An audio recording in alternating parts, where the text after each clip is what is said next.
Hi, I'm Zoe Ellis, and this is the Break It Down Show. Zoe Ellis has been on the show before. Our longtime listeners will recognize you, and we're waiting on your dad, Russ Ellis, who has also been on the show. And we got some things to talk about today.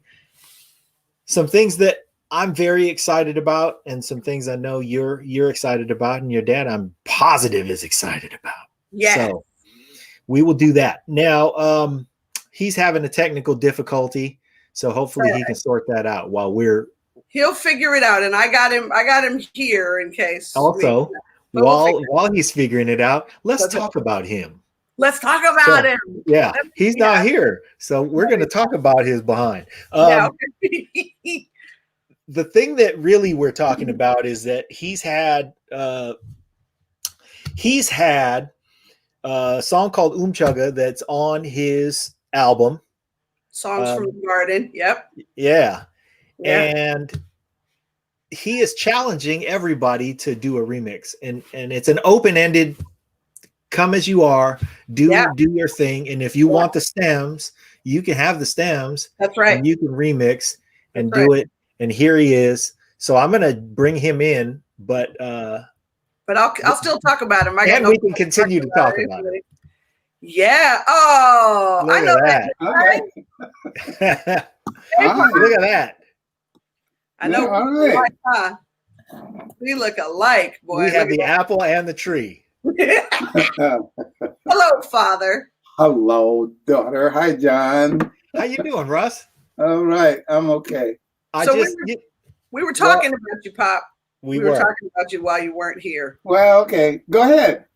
Also, you know what? I just instinctively called you Russ because that's your name as it appears on the screen. But I really I'm having a struggle. I'm a 50-year-old man. I'm having a struggle calling my elder by his first name. So if I don't do that, it's not because I don't think of you as anything besides vigorous and youthful. All right, you can call me Dr. Russ. I will call you that. All right.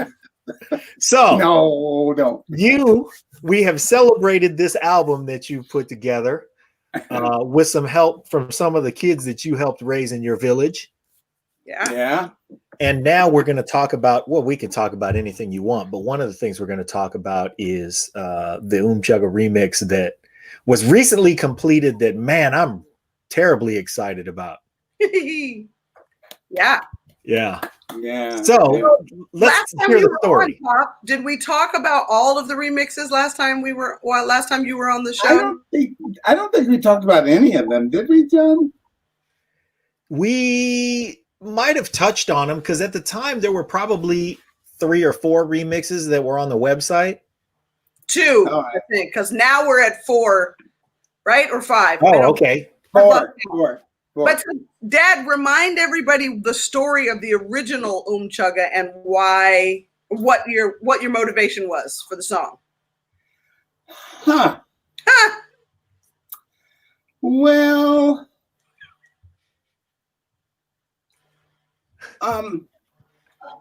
in general, if you look at any of the songs on Songs from the Garden, I have a real interest in anything that's got some rhythm that involves the body.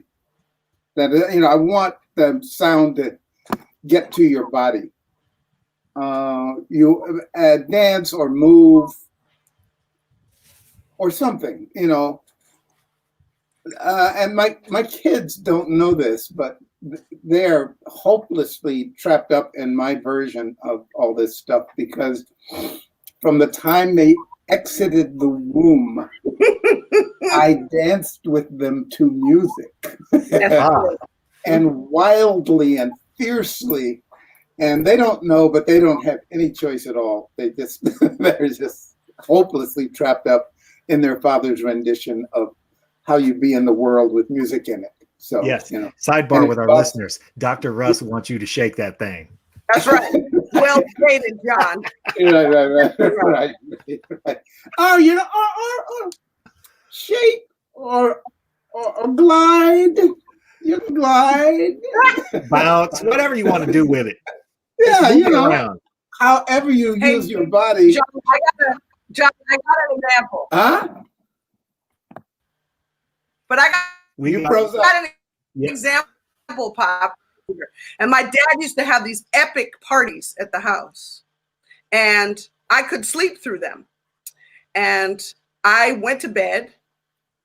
And right around then, the song Celebrate had come out. Yeah. Celebrate good times, come on.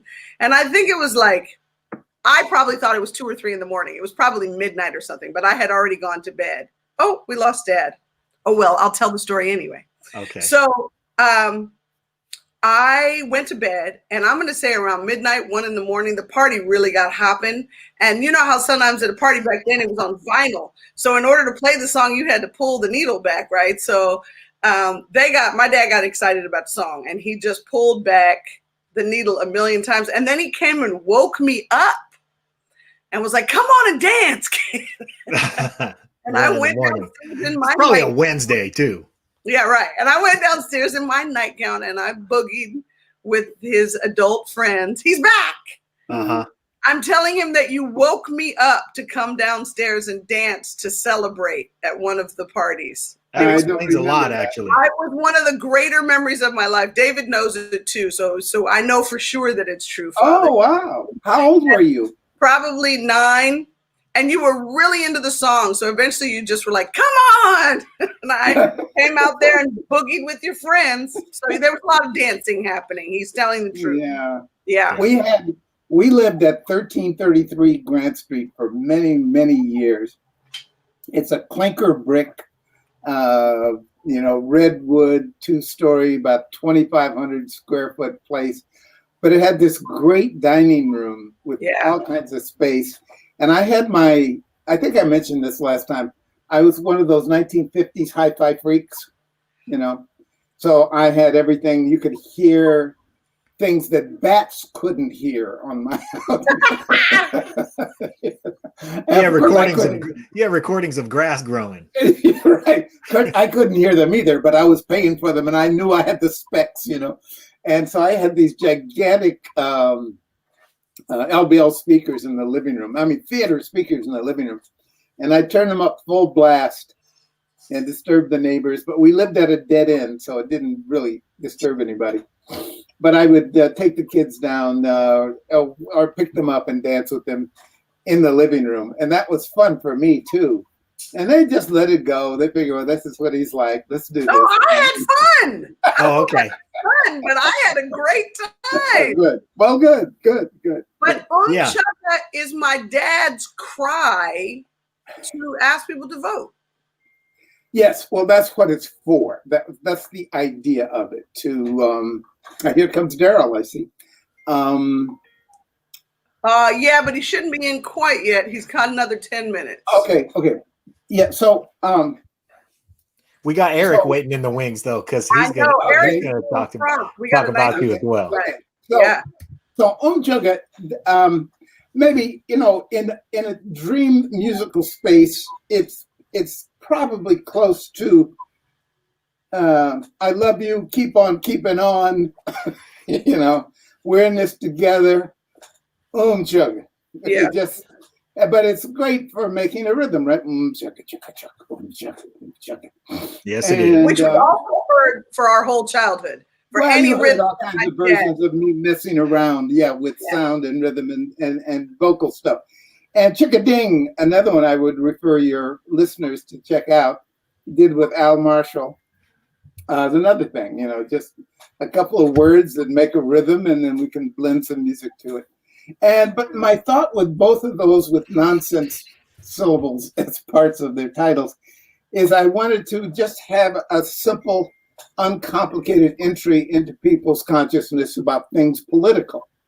I didn't want to call it, George's, political show or something like that. And so anyway, that's what it is. It has no particular meaning and has some strength, I think. Yeah. And I love the way the remixes 3 and 4 use it, especially remix 3. There's a moment there when they go Chugga, and it's just unfolds so beautifully. I love it.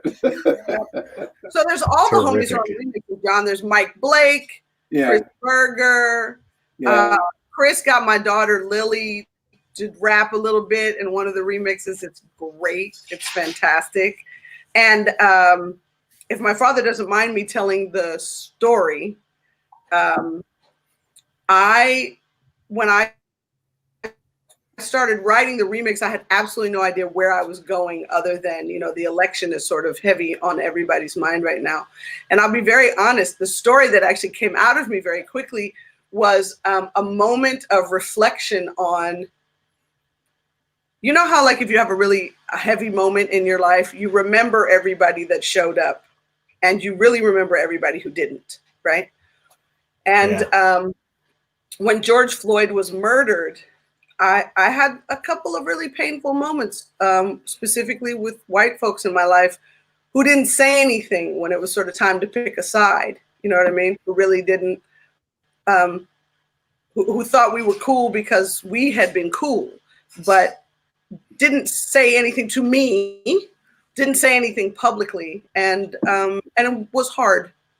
I think that happened for a lot of us, unfortunately. I'm sure you know that. And so this tune really is my getting that out of my system. I used my dad's vehicle to say, where were you? And why not just show up and be present? And it doesn't take a lot to just check in and say, I'm sorry, you must be hurting, or to reach out to any of the people of color in your life and say, can I do something? And if I can't, just know that I love you and I appreciate you, or something, or nothing. Write a song and then send it to me. I don't care what it is, but I had some hard moments in there. So I got to use my father's song to get that out of my system. Yeah, which was important for me. And my motivation altogether was to raid David and Zoe's musical friendship worlds and get out the youth vote. I keep forgetting that they're no longer teenagers. Hey, it's still the youth vote. It's still the youth vote. But I thought they had more access than I did at 85, And so I thought, okay, I've always thought that hip hop was interesting, mainly from the standpoint of the poetry and the mix of the poetry and the music. I thought that was pretty good. I think probably poetry originated in movement and dance and, stuff around fires that kept you safe from, gigantic smagagax in the sky or something, but you did something, you moved, you got into your body, others joined you. And the joining is a comfort. Yeah, there's a visceral connection. Oh man, that's a relief. Right, and every society has a version of that. I think I did Tai Chi for about 15 years, and there were moments I would go over to Chinatown to the Chinese playground over there. God, forget the address, but anyway, and there were moments when the 25 people outside were doing this thing together. There were moments when we were one body. Yeah, absolutely. I mean, we were doing those moves, and we talk about it later. Did you feel that? Yeah. Oh my God. Yeah. And I'm kind of hoping. I'm hoping that the Umchuga vehicle, and John, I want you, please, encourage at least one of your listeners to contribute another remix. Would you please? Yep. Would you be on our side and help us with that? I'm not going to ask you because you're a busy guy. I am, but I feel called out, and so I better have to respond. Hey, I'm going to bring Eric in because he's been waiting patiently, and I need somebody to get.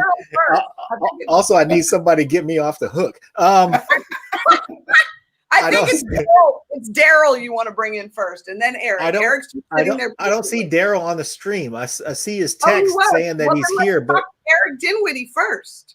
Okay, let's do it. Let's see. Where is Eric? Here comes Eric. Dan Skate. Hello, come on, Dan. Hi. This is great. So for our listeners, Eric, will you tell us, what this whole remix idea has meant for you, and your thoughts on it, and kind of the part that you've played, and I'm sure you were an enabler and an encourager. So let's talk about what. Wait, you got to be real nice. This is Dad's record label, man. That's right. That's his. Well, yeah, absolutely. I mean, I might want to start at the beginning first, because this sort of segues into this track and the remix was that Dave Ellis asked me to play guitar on a song called Last Glass of Wine, which Russ had written. And I'm like, Russ wrote a song? That's where this started. And I was delighted. I went down to Dave's house and I played guitar on it. And then I met with Russ and we had a nice lunch together. And he explained to me that he was making an album and that he wanted to go through a lot of different genres that he has loved in his life, and that he wanted to put it out on my label. And at that time, the only thing on my label was my stuff. I kind of invented Berkeley Cat Records because I'd been making some solo records. I thought, I want a label. So I named it Berkeley Cat Records. And the Berkeley thing to do. And so Russ went to work and was writing and delivering these songs and having them produced by all of these wonderful musicians in his network, some of whom I know and are lifelong friends, and some of whom I'm just meeting now. And one of the songs was Chugga. And after that one was done, and I had a wonderful time playing guitar on that one as well. I'm on a few of them as guitar player. And I think it was Russ who suggested, let's do some remixes of this and get people to guest on it and put down their, lyrical and musical ideas and make the message, the focus, encouraging and registering and motivating young people to vote. And so, of course, I was like, what can I do? And so we put it out there, and I didn't know what was going to come back in, but these wonderful remixes happened. And the one that just went up yesterday, it absolutely blew my mind. All of them did, actually. It's just, so this all just fell into my lap. I'm like, thank you, universe, And that's the short version. That was really well stated. Eric, champion in our father's life. He is a champion. We've known Eric since Dave. When did the Uptones start?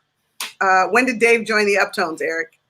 That would be 1982 or 83. There you go. So that would make me 12 or 13. And I think your first or second gig was in our backyard, right? Yep. At Grant Street, that same house, John. So that was wild. That was wild.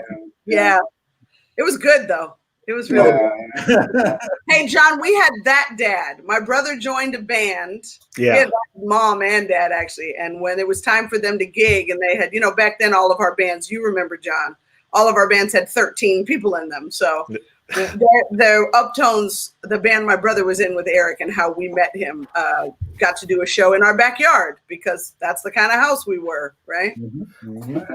Yeah, kids want to make music, then they are welcome at the Ellis household. That's right. We had a double lot. That was pretty cool, too. That's good, because they had 13 people in the band. Yeah, with a bunch of redwood trees and fruit trees. Yeah. I think the rule was nobody goes in the house. only once. No, you couldn't go. You had to go to the bathroom, but you couldn't go upstairs. You couldn't go upstairs. You couldn't go upstairs to the bedrooms. There was like half of Berkeley High and King Junior High and everywhere. It's just like out in the backyard. It was amazing. Mm-hmm. I read on Hella Berkeley a few things ago. That's I forget who does that. Yes, I know. Piero. Huh? Is it Piero? Yeah, Piero. Yes. Who I met when he was a 8-year-old at Kilimanjaro Elementary School. Really? But Wow. anyway, Wow. someone put a thing on his site, Hella Berkeley. Oh yeah, I remember that party. Man, that's the first time I got lucky.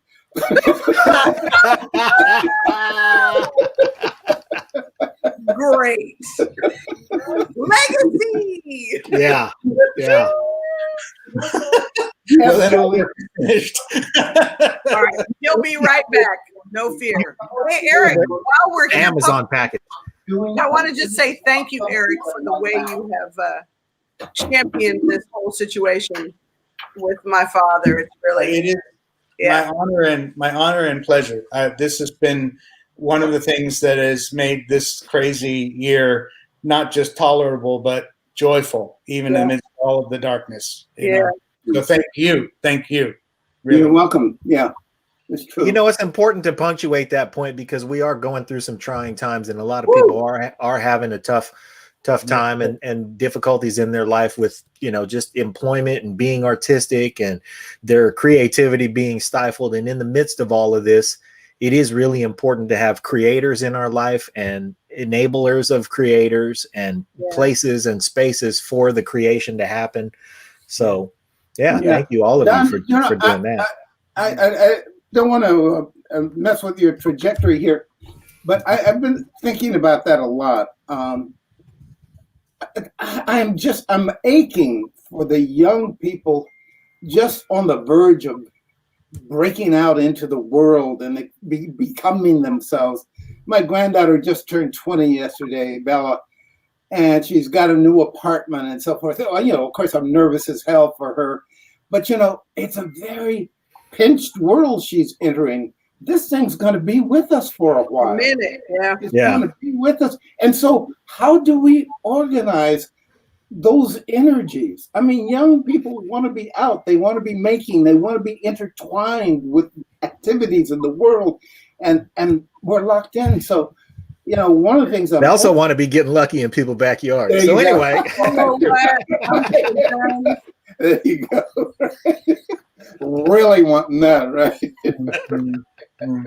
That is never not going to be good. Hey, Eric, I got room on the screen for 4 people, and I got Daryl knocking. So I'm gonna thank you and excuse you. But man, really gratitude and everybody. Berkeley Cat Records is the label that Eric founded. If you don't know, you can go see and everything that everybody's up to at berkeleycatrecords.com, and you can hear the remixes that we're talking about, and you can hear Russ's full album. So go there, Berkeley Cat Records. Eric, can't thank you enough. And also, I'm gonna wrangle you into doing an episode of this show with me. Oh, nice. So let's do that soon. Hey, thank you all very much, really. Love you, Eric. Thanks, Eric. Thank you. Come say Bye-bye. hi. I have an extra person who I'm wrangling her to come say hi. Oh, here we go. And just as I say that, oh, hi, Lily. Just as I say that, Daryl's screen is black, but he'll be back in a second. So anyway, he'll be here in a sec. In the meantime, I just also want to say, so this remix that you recently sent, Zoe, the one that just went up. Yeah, but I sent it to Jon first, Dad. Man. Jon was the first person to hear this remix.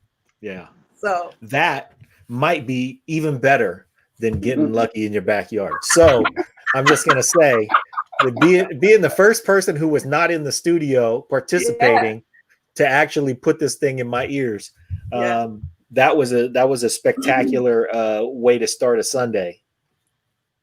Now, even better about that was because the song was so well done, so beautifully arranged, so sonically wonderful. And I'm getting to the best part. This song was powerful. Yeah, thanks. The song was really powerful. It was really touching. And, you know, I couldn't help but think about your reactions, Dr. Russ, to the song. What were those reactions? Well, they're all there. What were they? first off, I was really overjoyed with the scope of what Zoe got her friends to do. I mean, she enlisted a lot of people, including Daryl, right here, Ratchet. Right. Because we love you, Pops. That's why. Well, I'm feeling it. I'm feeling the love. There's no question about it. But it was just wonderful to see the chorus of young. That's what that's how I still see them. Yeah. Of these folks. Because that's how they are. Yeah, really. This is we're talking about the youth vote. Right. Yeah, to get out the vote. Anyway, it was just a delight, and a lot of good musicians. And then got the video I just saw with all the art from the school kids and so forth. So, I'm thinking of this as a seed. David, my son, said he just put together with what's his name, Zoe? The Stand and Fight. Jason Peterson Delaire, JP Delaire. Oh yeah. JP, this thing, Stand and Fight. Now, and so Zoe and I were working on this, and David said, Pop, there's a lot of political energy out in music right now. And I thought, okay, now that's cool. Yeah. And so any little seed that gets something going, and Zoe mentioned at least a couple of guys involved, Tommy and somebody, are thinking of working together on something that's an offshoot from this Umjuga thing. Yeah. Oh, Well, right. I couldn't be happier. Yeah. That's a definition of success for me. You plant a little seed and some people say, hey man, let's take this and go over here and do this. Plant a seed and have it grow. Yeah. We're in. And it's perpetuating seeds you planted 30 years ago. Well, there's that. Yep. Yes, there's that. Yeah.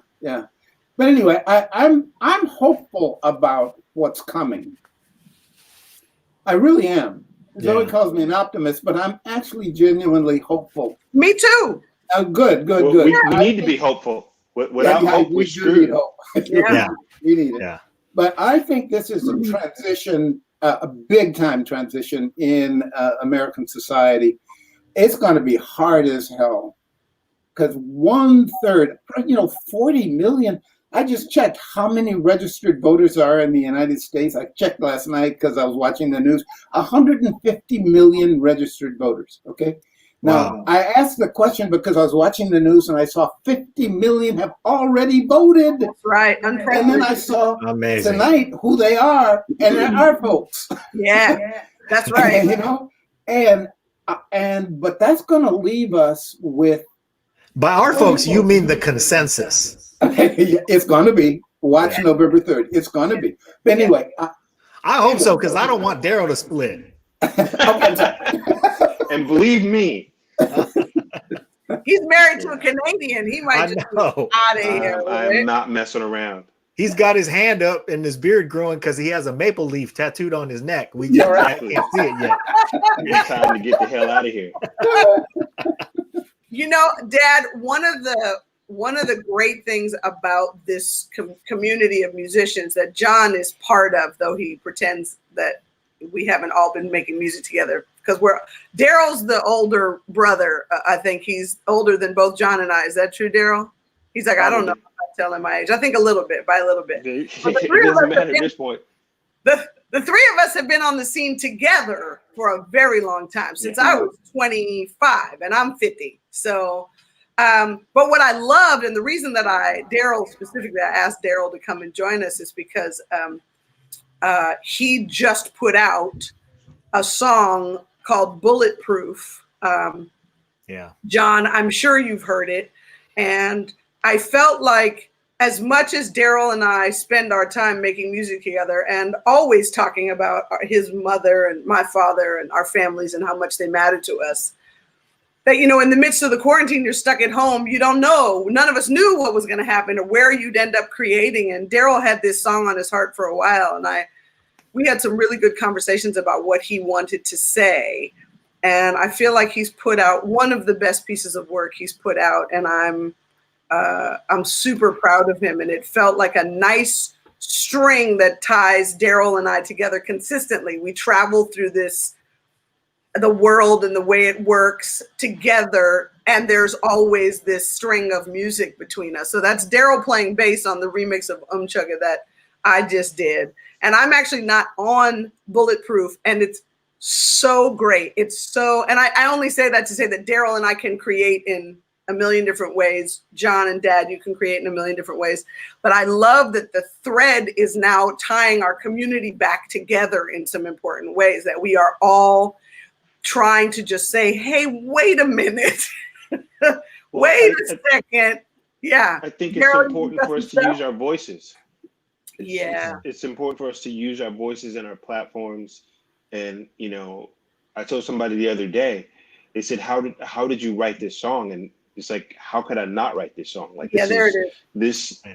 I couldn't stop it from coming out if I wanted to, you know, and you know, the roadblocks that happened in the process, you know, people would be a part of it and they would drop out, but it ultimately happened the way it was supposed to happen, when it was supposed to happen. Yeah. And, you know, I think if I don't do anything else, this is maybe the most important song I've written.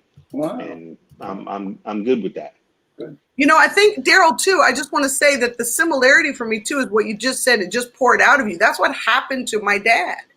That's literally how this Songs from the Garden got started, is that Eliza just fell out of his body. He had no choice. And then suddenly there was a whole record in front of him, right? Yeah. Just one little tiny thing will just push you right over. And once it's got to come out, it's got to come out. Jon, are you still writing? Yes. No, not really. I'll tell you, the reason that I say it like that is because I always mean to get back to writing. But right now I'm actually just working on my playing, because I'm trying to get my playing in shape. And I have a vehicle and a facility to play. And I know I'm very lucky for having that, because a lot of people don't have a place to play and people to play with. So I think the way that you are tying this together, though, is that, you know, we love the work that you have done.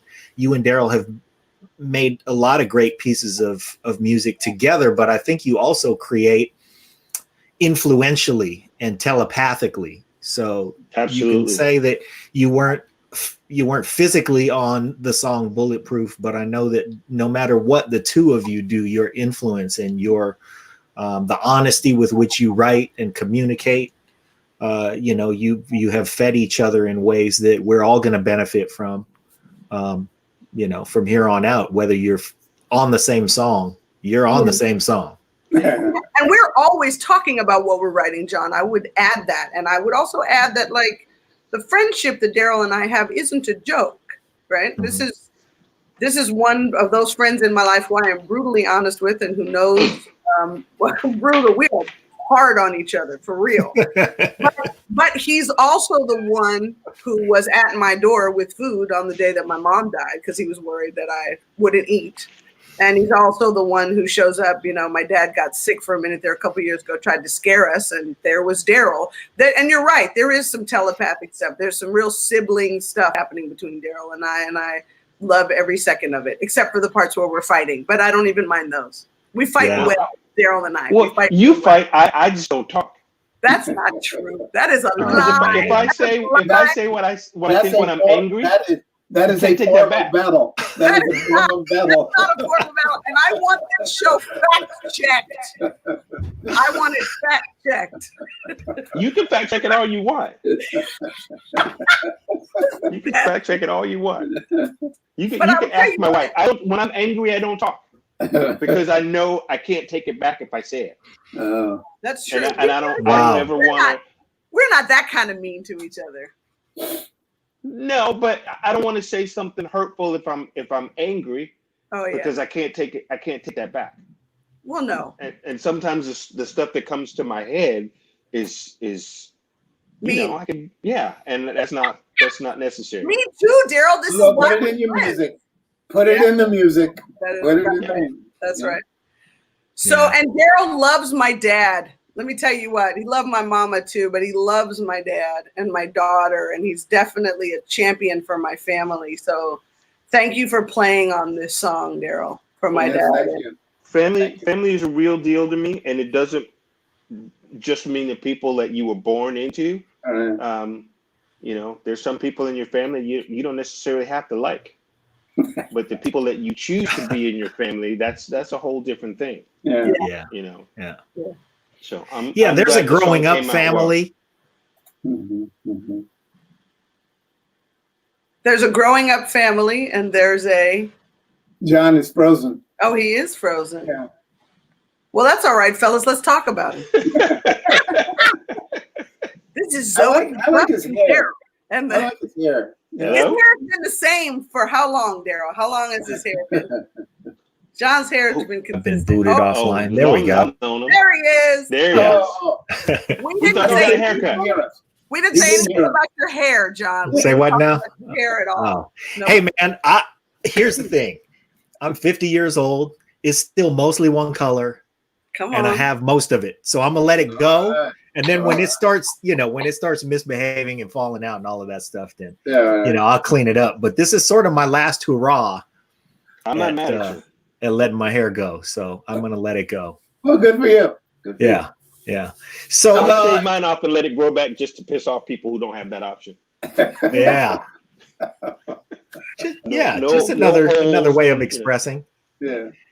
And then I have, let's see, one of the other things I wanted to talk about was, while I have all of you on here, is now that we've figured out new ways to create and new vehicles for creating, and now that Dr. Russ is an album maker, what are you going to do next, and how are you going to involve this team that you have amassed around you and that Zoe has helped put together, or I should say re-put together, now that you've reunited all your backyard crew? Shenanigans, yeah. Yeah. And my brother Dave, between the two of us, boy. Yeah. Well, I'm a pretty happy lad. My granddaughter, as you all are aware, is kicking ass. Yeah. And Lily is doing a thing out there. And She's leaving a lot of asses kicked in her wake. Woo! Yeah.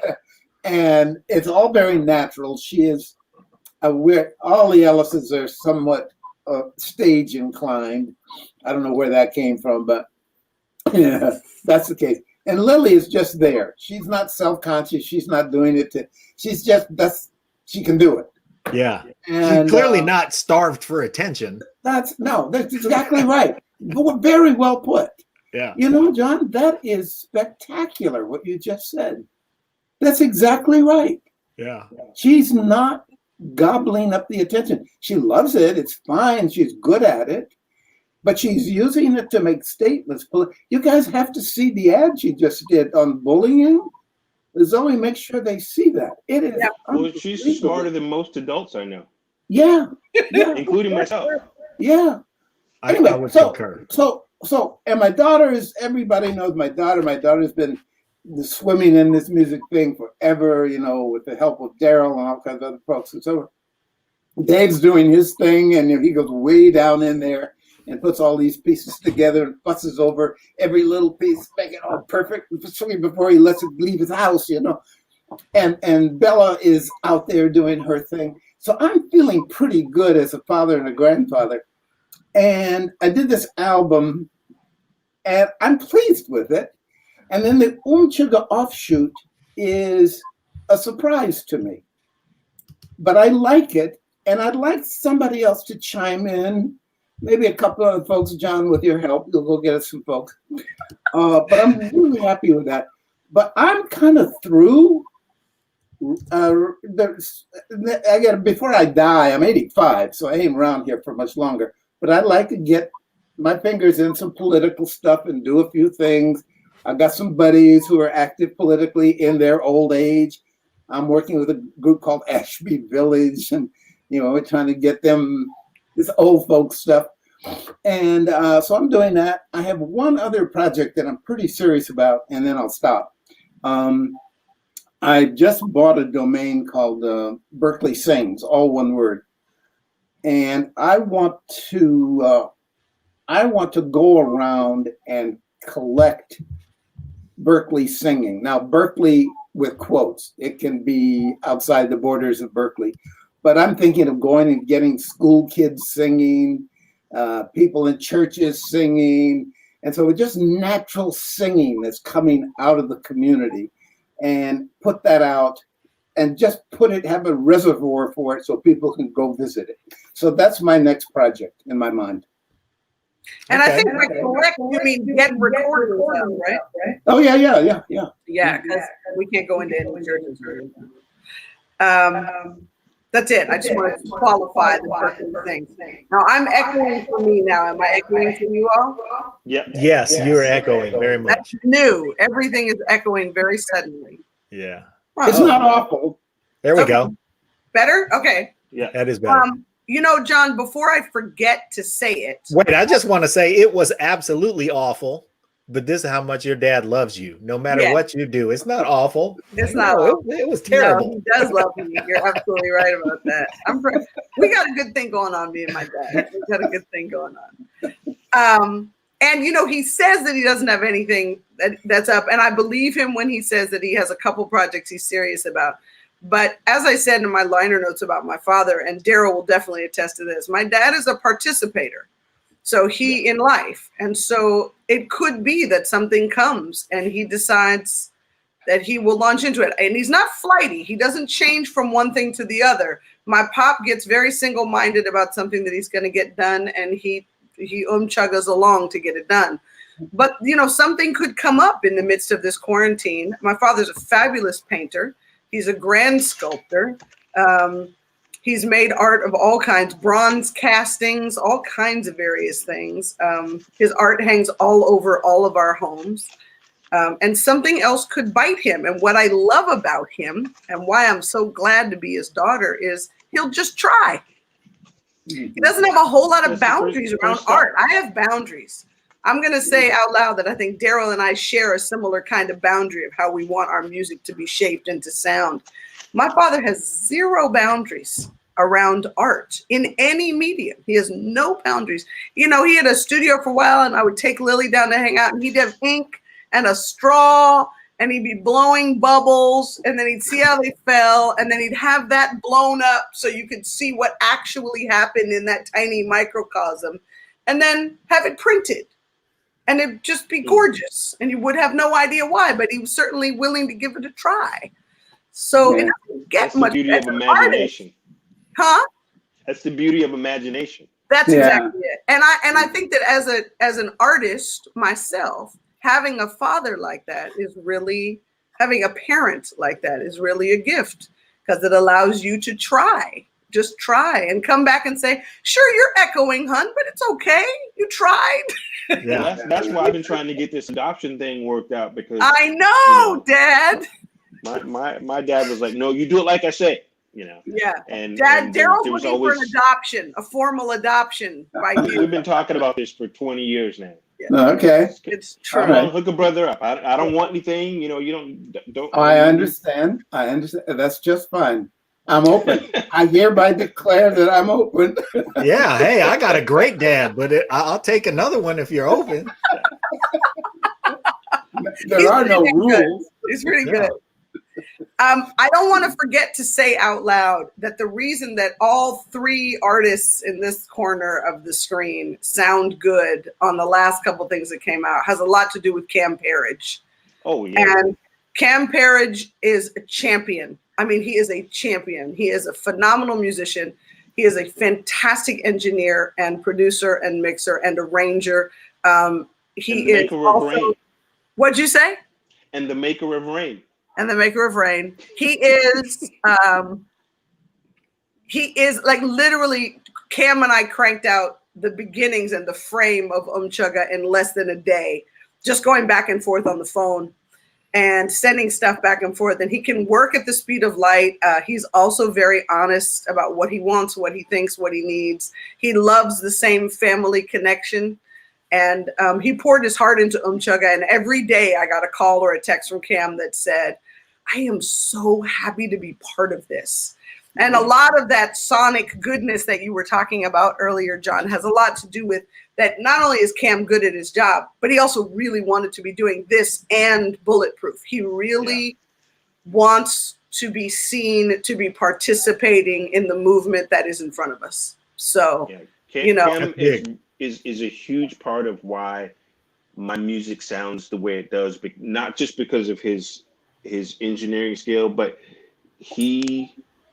I think it's as important to him that I get what I hear in my head as it is to me. And Yeah.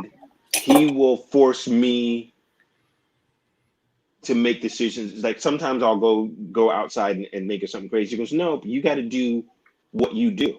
You know? Yeah. Like there was one time where I was gonna not play bass on the song because what was there was fine. He goes, no, that's not an option. You got to play, because even though it might sound good, it's not you. It's like, that's why this stuff works the way it works. And he's been really good at helping me just kind of distill down what I'm trying to get out. And I really appreciate him.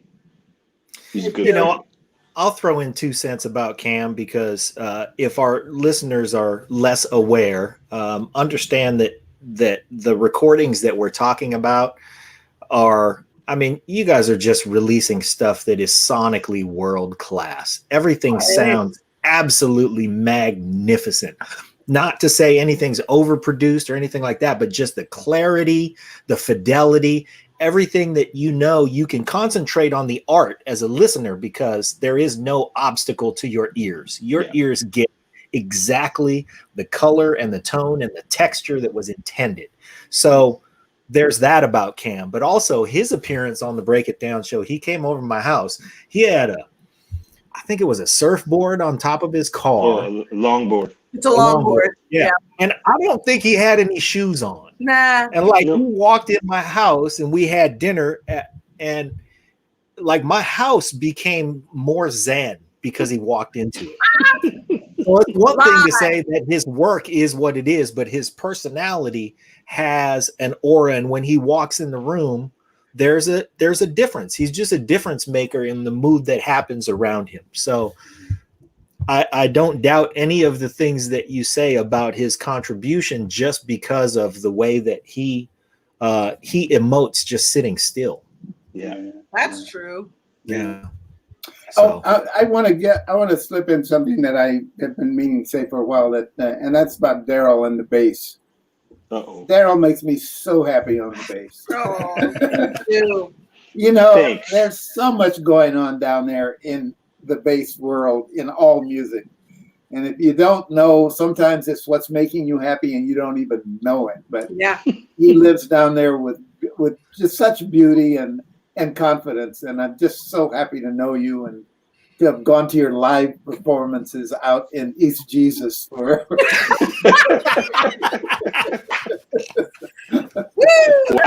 appreciate that. All right. Okay.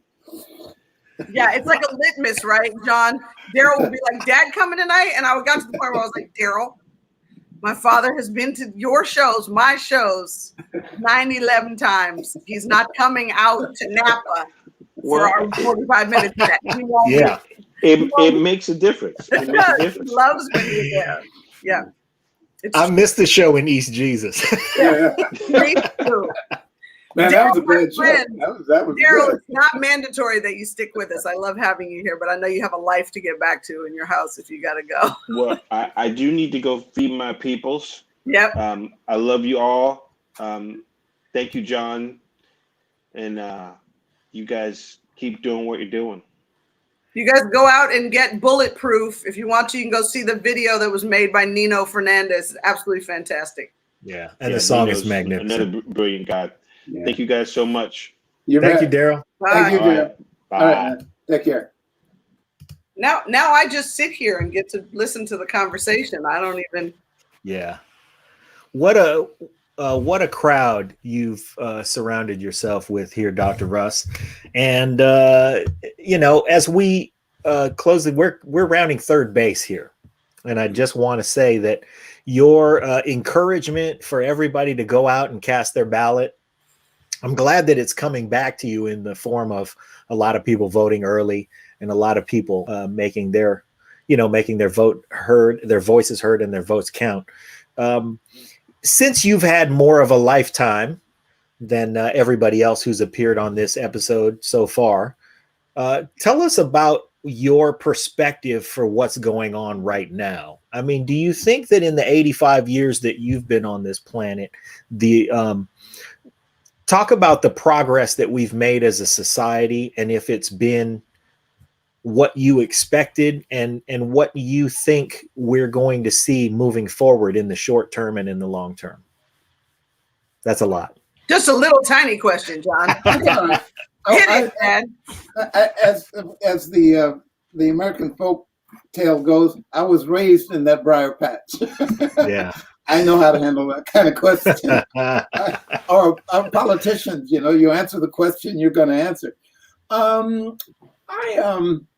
I'm in the main encouraged, and I have some worries, big time worries. One is about the intersection of population and climate change. I think that's not going in a very good direction. Mm-hmm. Globally, people are going to be driven out of their habitats. The habitats are going to burn down or drown, and people are going to have to migrate. They're already doing it. It looks like it's going to be on a grand scale over the next decades. Bringing it home locally, I think we're still fighting the Civil War. Mm. And I think that's hugely important. I'm astonished at the tremendously significant overlap of healthcare issues, the general welfare of society issues, and the race issues. I don't think Americans are very good at talking about this stuff and dealing with it, but we always had space and movement and so forth. Things are getting a bit coagulated and crowded. The next phase in terms of ethnic relations, I think, is going to be tough. But I think I like the bend we're turning. I am very worried about the 40 million people who believe Trump is sent here by God. They're going to be left with us after he's out of office. And that's going to be some work for society. And I think music will have a role to play here, by the way. The speaking, the sharing. There's going to have to be some kindness, across many borders, people willing to meet and discuss with each other. I see hope. I'm not really sure what's going to happen with the climate. I'm not feeling terribly optimistic right now, but I think American society, we all have learned the catechism of who we are. All men are created equal, et cetera, et cetera. I think that's part of our makeup. And I think we are a nation of immigrants, and we will continue to be, and we'll be tested. I'm optimistic. I'm very worried about the bigger things like climate change and energy sources and that kind of stuff. That's pretty much it. Unless you want to hear chapter 2.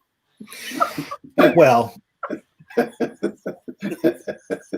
not just saying this because we have we have you on and you started with chapter 1, but I want to hear everything, man. I promise you that anytime you want to speak up, I want to have you on this show. Okay. All right.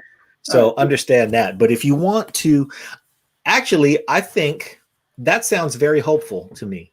Good.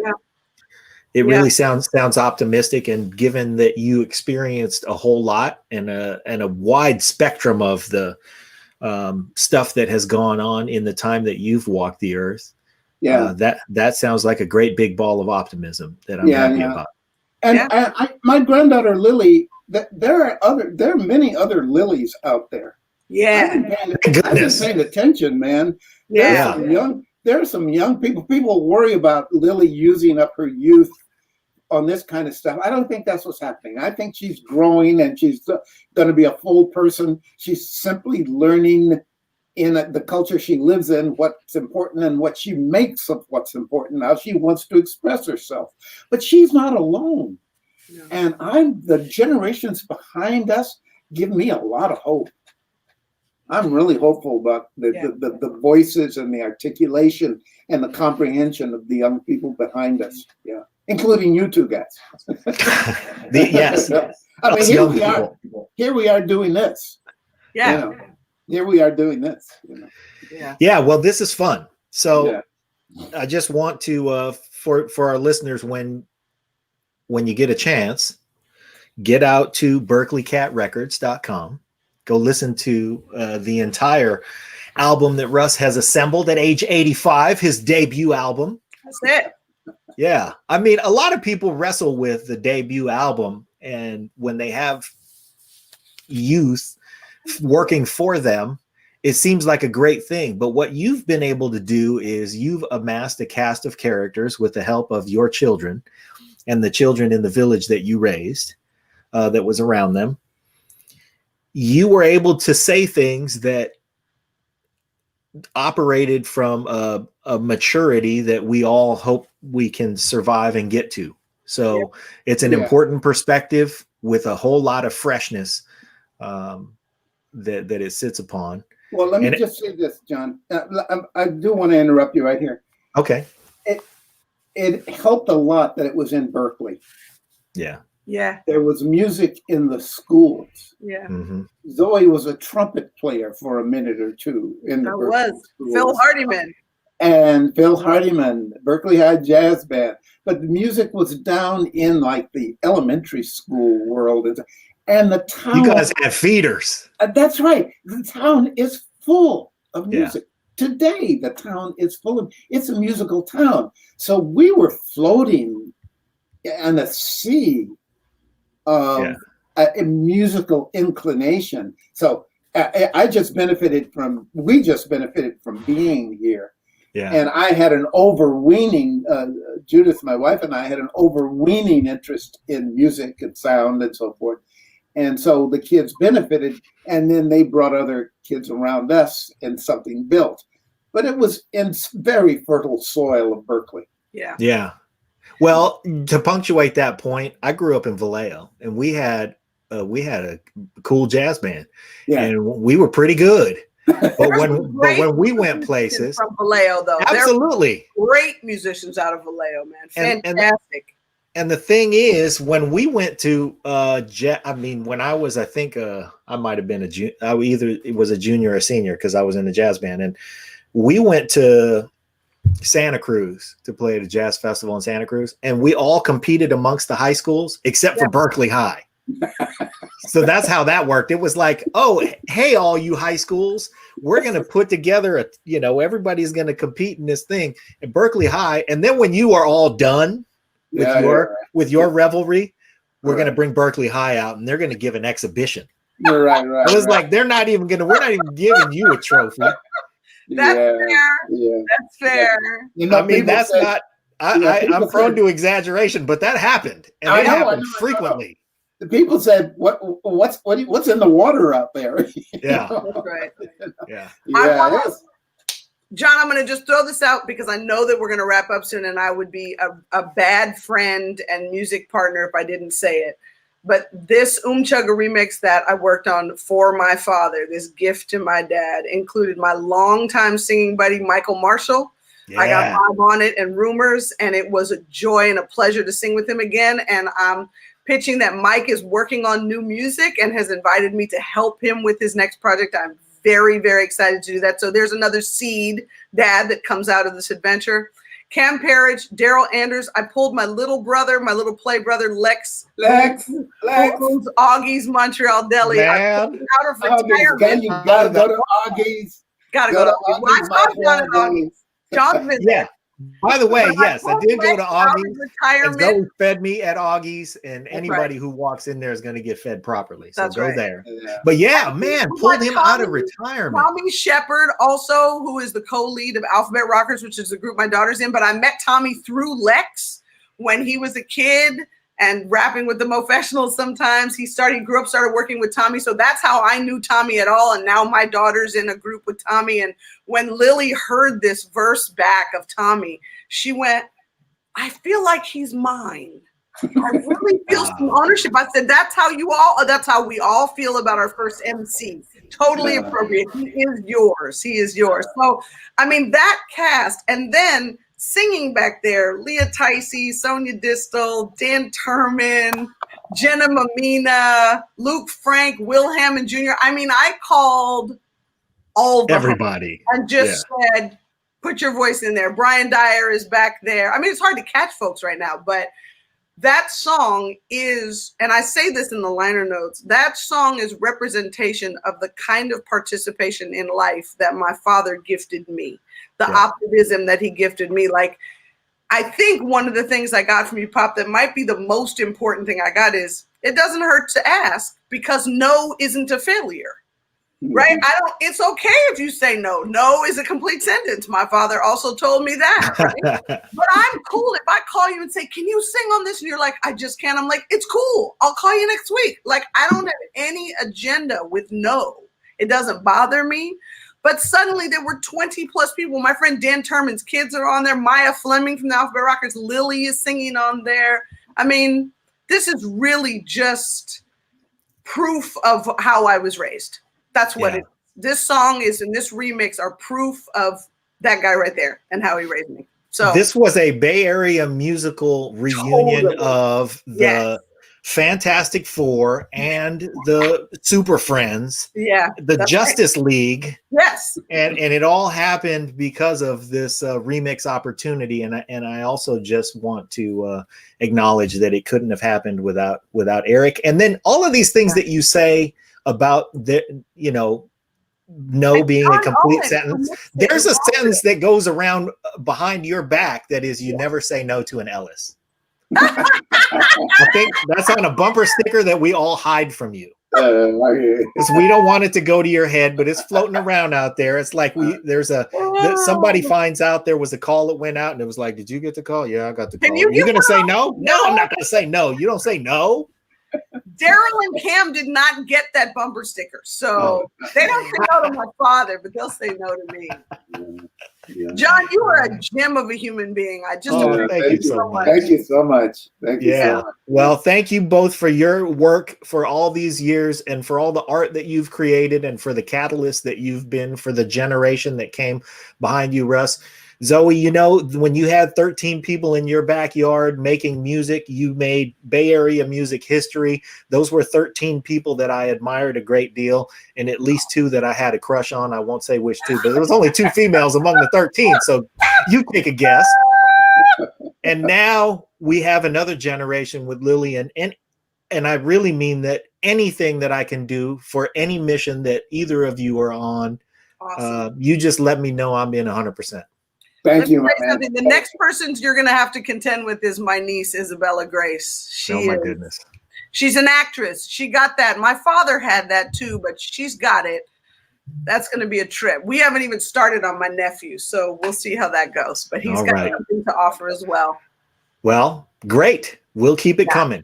Yeah. So for all our listeners, berkeleycatrecords.com, check out Russ's album. Hey, I sincerely love both of you. Thank you very much for doing this with me. Thank you, Jon. Thank you. All right. Thank you, man. Take care. Break it down, Joe. Bye.